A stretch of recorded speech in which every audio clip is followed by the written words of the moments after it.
now that you've written your critique paragraphs for your essay, it's time to think about writing the synthesis. The synthesis is basically the conclusion to your paper, and so it's something that you should definitely work on after you've written critiques of both of your sources. So you don't actually need a separate conclusion for this paper.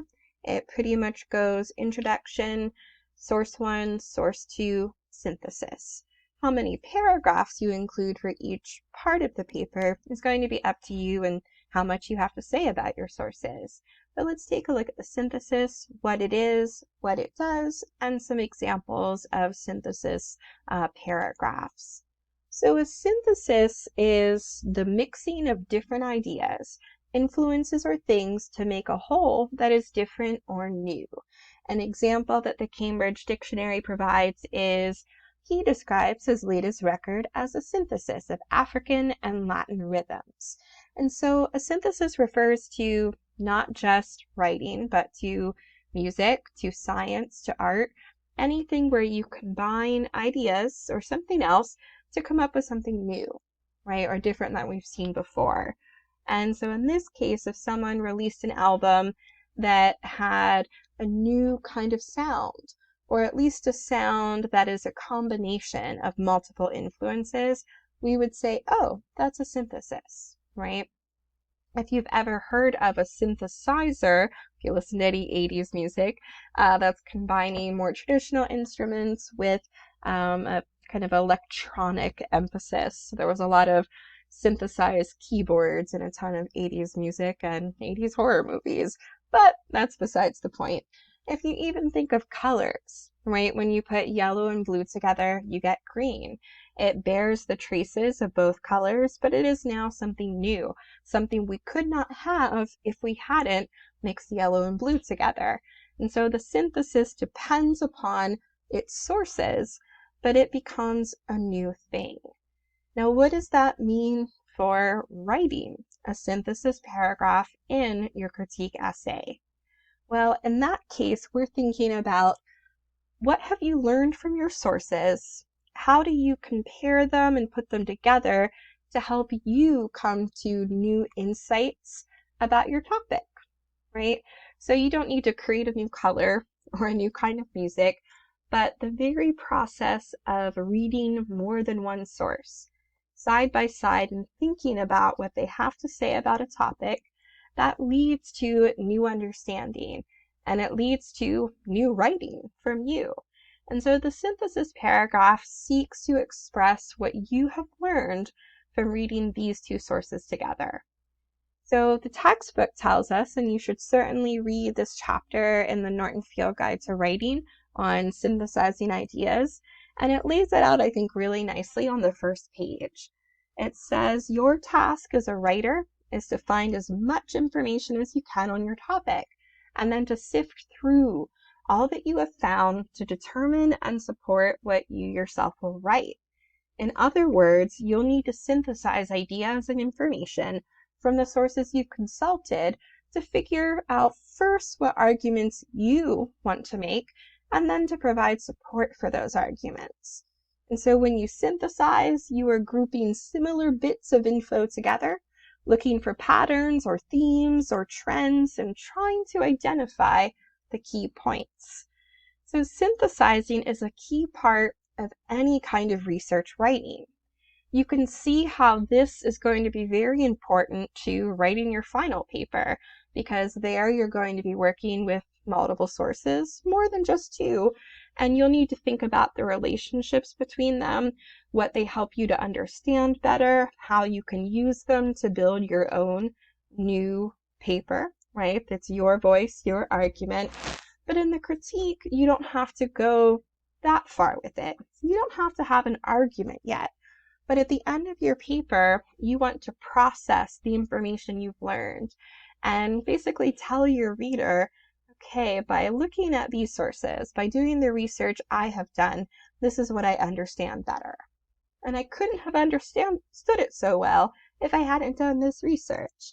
And so the process of synthesizing information is a process of reflection. It comes from reading closely and probably reading your sources more than once.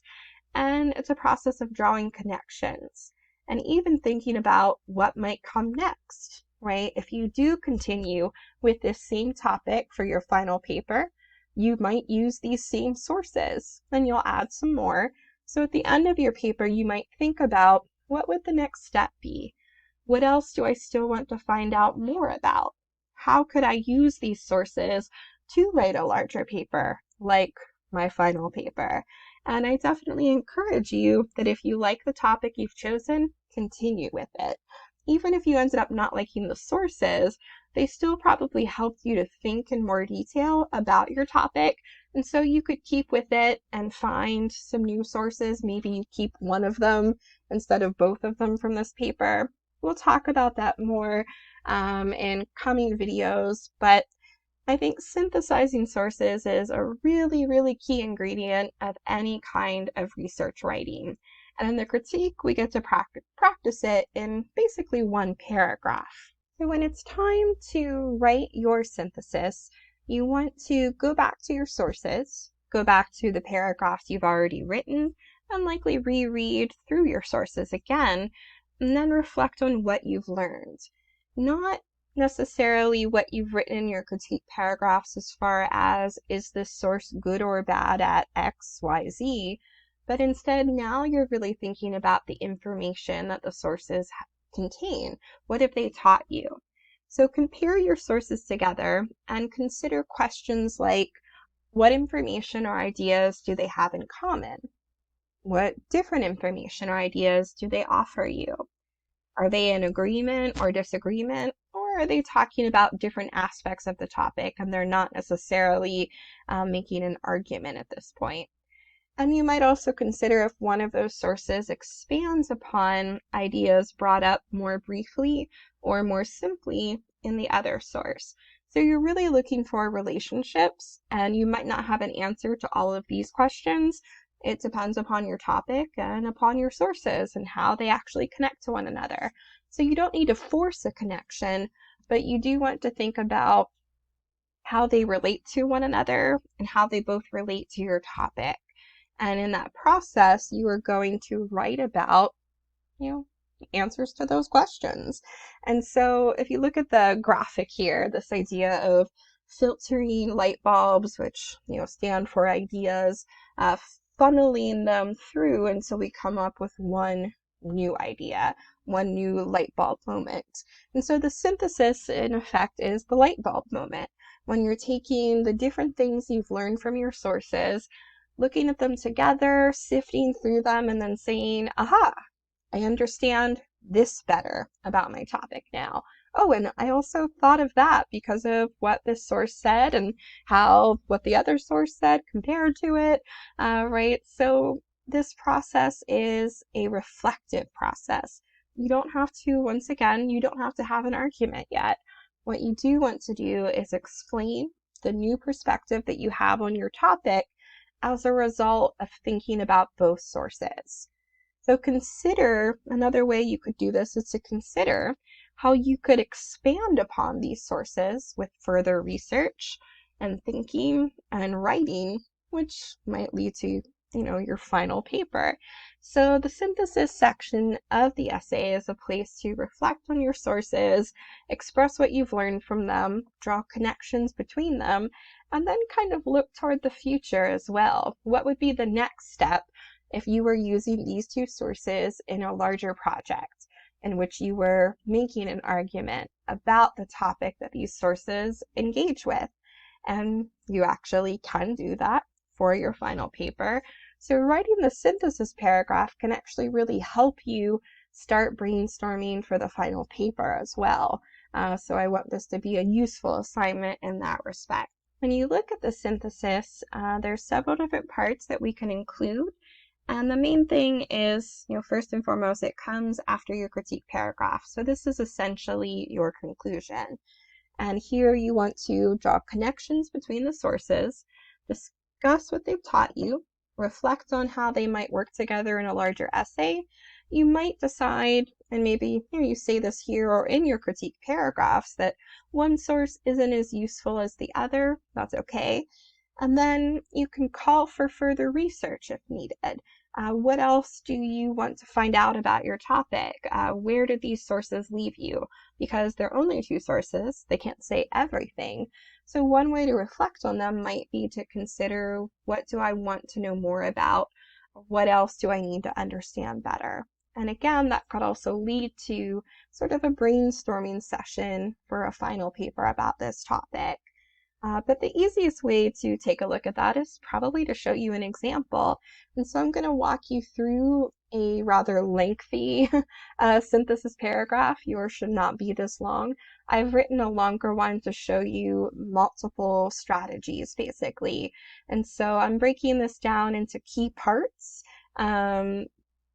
What ingredients could you include in the synthesis? So you can model yours after one or more of these strategies, but yours really only needs to be one paragraph, two paragraphs at the most, definitely. So an example synthesis could begin with the new insights that you've gathered as a result of reading your two sources. Now here I refer to three because I'm still building upon last week's example. So I was working with the topic of how video games can offer an opportunity to make moral and ethical decisions, right? So those critique paragraphs that I wrote last week, I'm continuing with that topic and those sources for the example synthesis that I'm showing you here, and also the example introduction that I'm going to show you. So I've been writing this along with you guys so that you get to see an example, and I also get to think about, okay, what things do my students need to know about this? Because I needed to think about it when I was writing this. So hopefully this is useful. All right, so one step that you can take is to indicate the insights that you now have as a result of reading your sources. So I say, having examined these three sources, it's become clear that the inclusion of moral and ethical dilemmas in video games is an important trend worth further research and consideration. Just as we have seen in television, films, even comics, all mediums that at one point were considered with suspicion or derision, video games have the ability to not just entertain, but, contrary to some naysayers, even help players explore humanity and moral dilemmas with critical thinking and empathy.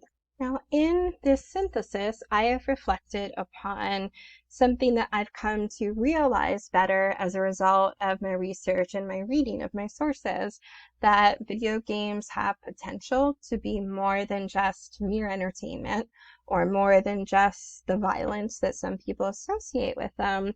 That through these sources I've read, I've learned about games that offer us a chance to think more deeply about serious issues. Particularly, these games invite us to make moral and ethical choices as a part of the plot.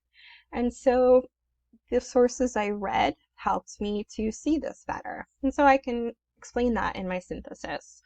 Another strategy is to really go into some of the connections more deeply.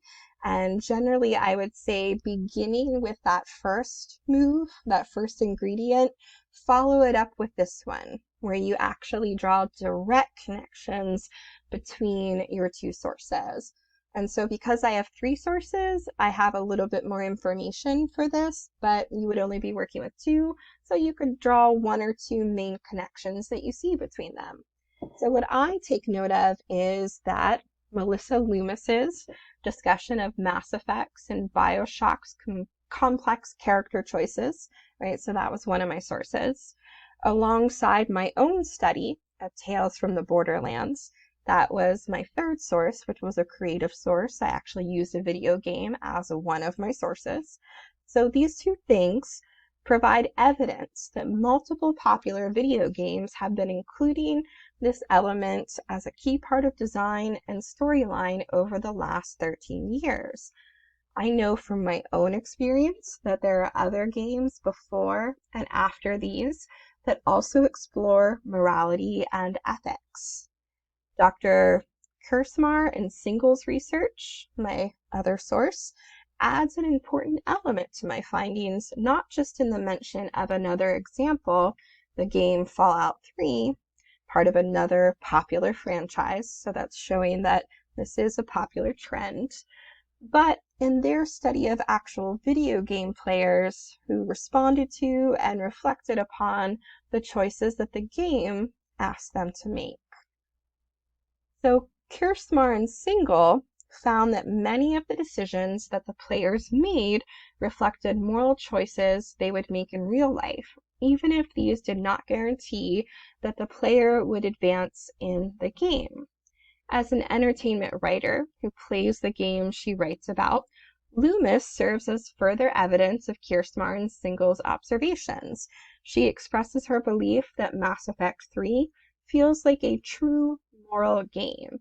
She thinks we'll only continue to see games develop in this area, stating that while it's not the duty or obligation of video games to explore morality, it's a path many art forms follow, and games have a promising future for tackling this compelling subject. I agree, and I think this topic is important to analyze further. All right, so like I said, that's a little bit longer because I had 3 sources to work with. Yours will probably, be something more like this length when you talk about 2. But I talk about how Melissa Loomis's article and the video game Tales from the Borderlands both serve as evidence of a particular observation. And then I show how my scholarly source is also finding out similar things about video games and taking it a step further by conducting, their detailed research. And then I draw more connections, right? I bring in my Mass Effect 3 article back in again, and I even include a quotation from it that I think is a useful note to conclude on. So it's really up to you what you want to feature in your synthesis, what you found most interesting about your sources, and how you saw them connecting to one another and building upon each other.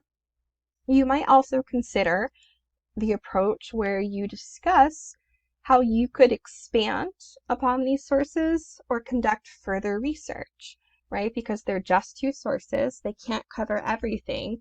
And sometimes great sources, one of the jobs they have to do is to inspire us with new questions and new curiosities. So where would you go next if you were indeed using this topic for your final paper?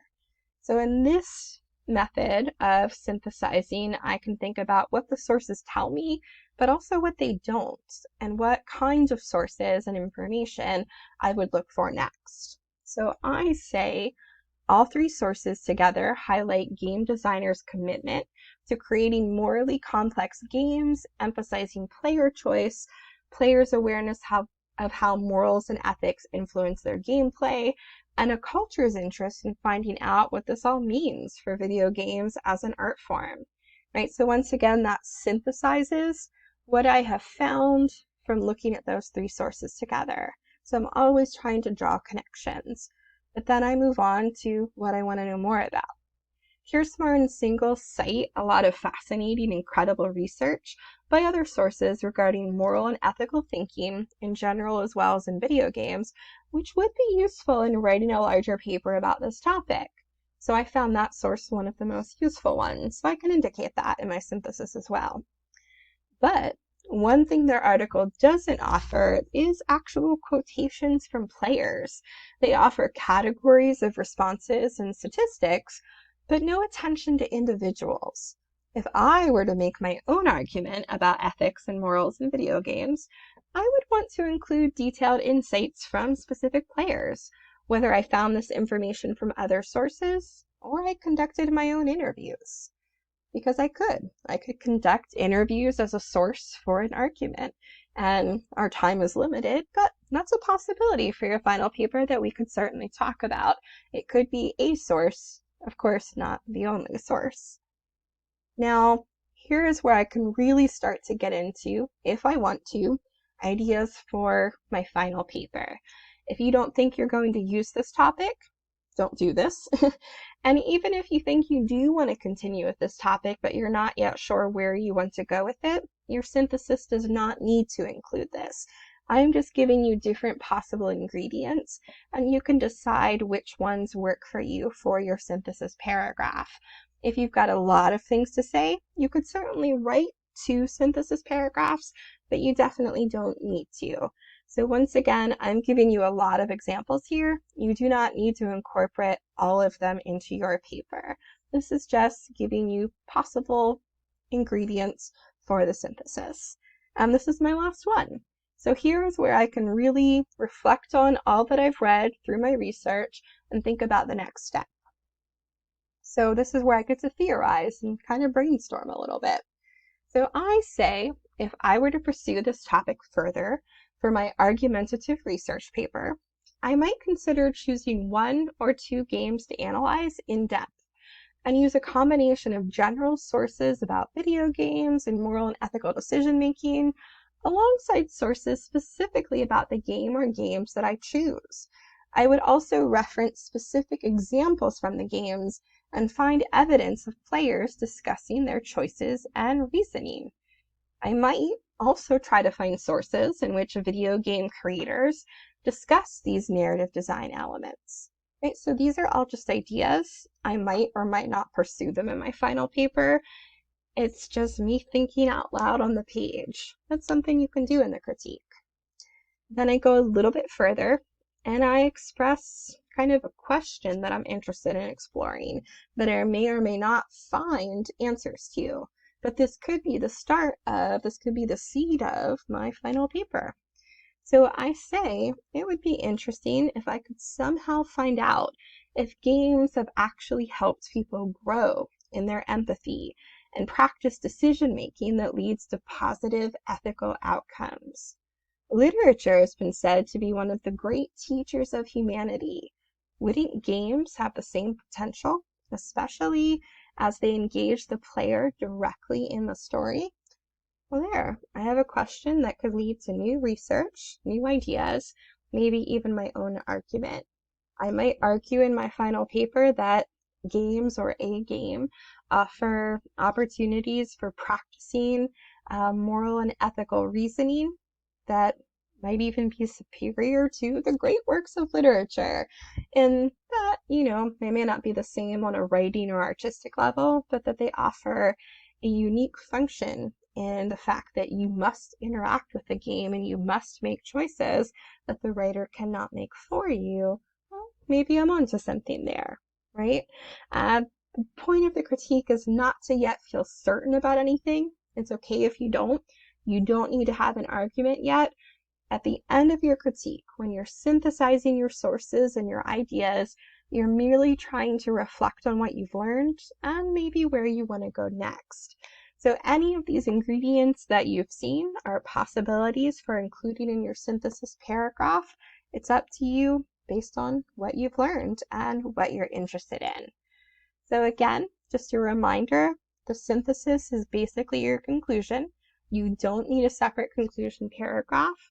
It comes after your critique.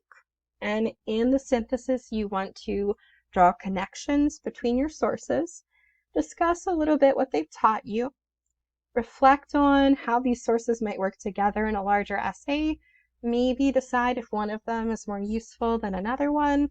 That's optional. And then if you have ideas for what you could do next, if you were going to research the topic further or try to make your own argument about it, well, what are your thoughts on that? So that is the synthesis. You're taking ideas from others and synthesizing them together, putting them together to come up with your own insights that are new to you, right? And you share them with your reader. That's the goal of your paper. You've gone through a research process, you've evaluated your sources, and at the end, it's time to reflect on what the sources have taught you and teach your reader about it, basically.